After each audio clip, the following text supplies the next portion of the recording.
He is creating that danger because he simply does not want the two-state solution. And if he does not want the two-state solution, can you ask the Israeli officials, what is their end game? Other than just wars and wars and wars, I'm telling you, all of us in the Arab world here, we want a peace in which Israel lives in peace and security, accepted, normalized with all Arab countries. That clip we just showed you is so important because it puts a lie to what you've heard in American media thousands of times. That, oh, the Arabs won't make peace. The Arabs won't, all want to wipe. They're all such rabid anti-Semites. They want to kill every Jew. No, no, no. It's Israel that is preventing the Palestinians from having a state. That is all of the Arab nations. You just saw it with your own eyes, saying we will guarantee Israel's peace and security. So that's the safe haven for Jews that Israel was created for and theoretically yearning for. Israel says, no, I don't want it. I want war. But why don't you just take the deal? Every one of them says they're going to give you exactly what you want. The ambassador said that all of us in the Arab world want to normalize relations with Israel and accept Israel's right to exist. That's a bluntly false statement. Hamas doesn't accept the right of Israel to exist. Iran and its proxies doesn't accept the right of Israel to exist. And yet, these are all the entities Israel is at war with. Israel is not at war with Saudi Arabia, UAE, neither Egypt. Now, let's see what is their idea of a two-state solution. So Israel, as we see here, the 1967 border, will give to Hamas, who just murdered their children and raped their women and burn alive babies and so on, will say, okay, for your actions at 710, because you are such a charming fellows, we will give you all the center of Israel. The center of Israel and Gaza. We will give, okay, and you will be without any restrictions, okay, without any security around, nothing, free. And we will make our, and hope everything will work out great because Cenk Uygur said so.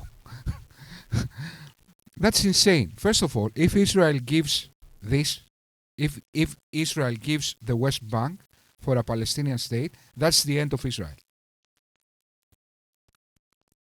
That's the one. Because from the West Bank, it's on a hill. Okay, they will have Israelis in a rifle distance. So a Palestinian can use a rifle and put a bullet in a window of an Israeli. It's the end of Israel, if that happens. Then this state will become like Gaza, an Iran terrorist state. So Israel will give its eternal capital that they got in a miraculous way for them.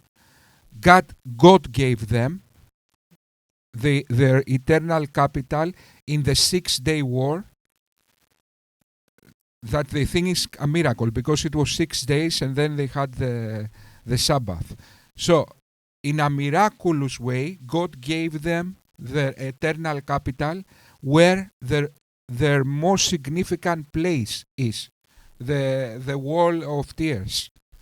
So they will give their most significant place that God gave them with a miracle after 2,000 years to the people who just raped, burned alive, tortured, and did whatever in 7 and 10. They will give them. Take it.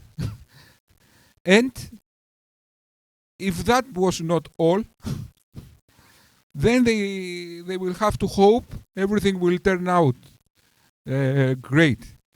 Because we all know, because we have the examples of history, that when you give radical Islamist stuff, they calm down, as Cenk Uygur says. When you give terrorist stuff, as we show you from history, they calm down. They become moderated Democrats. Cenk Uygur? So, Cenk Uygur is a radical leftist.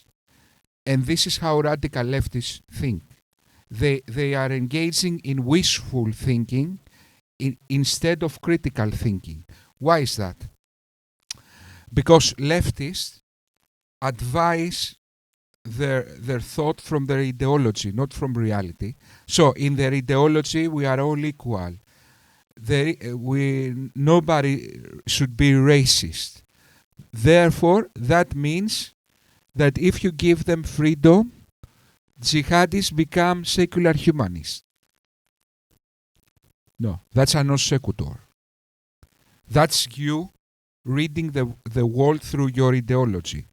And that's why every time people trust these idiots, radical leftists, everything turns out shit. Okay?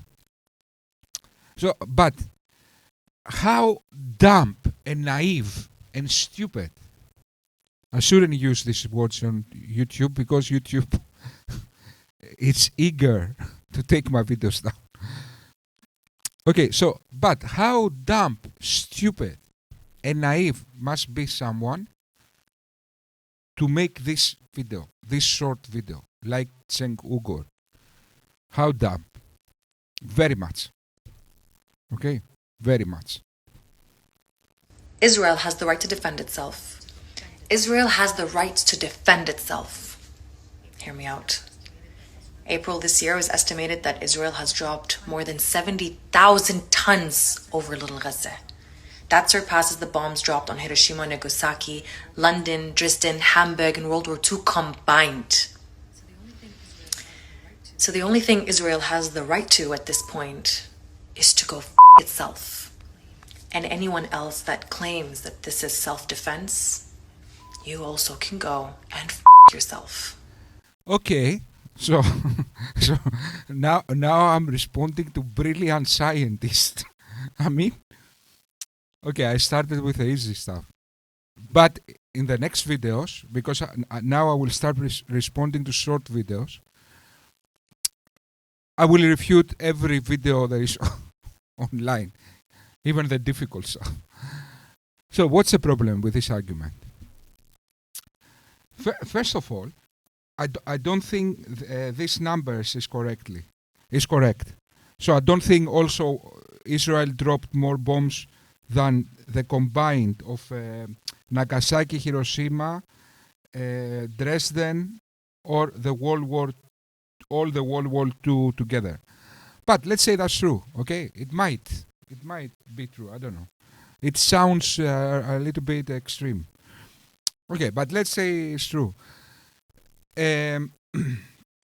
Hiroshima, Nagasaki, and Dresden was in one day, my young lady, not in 1 year. Now imagine Israel dropped all the bombs it dropped in a year, dropped in a single day. Not a single Palestinian would have been alive now. So the difference with World War II, my young lady, is in World War II, they were carpet bombing. Do you know what is carpet bombing? People think that Israel is doing its best to kill Palestinians. No, it's not. It's doing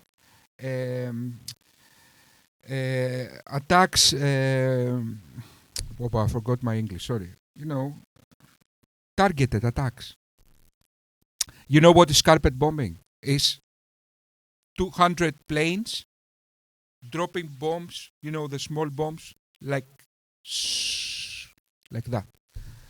Okay, in Dresden, in 1 day, about 30,000 died in 1 day. Did in Gaza 30,000 died in 1 day? No, it's 40,000 in 1 year. So that's just Dresden. Okay, but when you say World War II. Okay, in World War II, about, I don't know how many, 60 million people died. It's really the same with Gaza. So only this fact should have erased your fantasy, I don't know, to kind of sense that something's wrong with this argument. Okay. That was for today, guys. See you in the next video.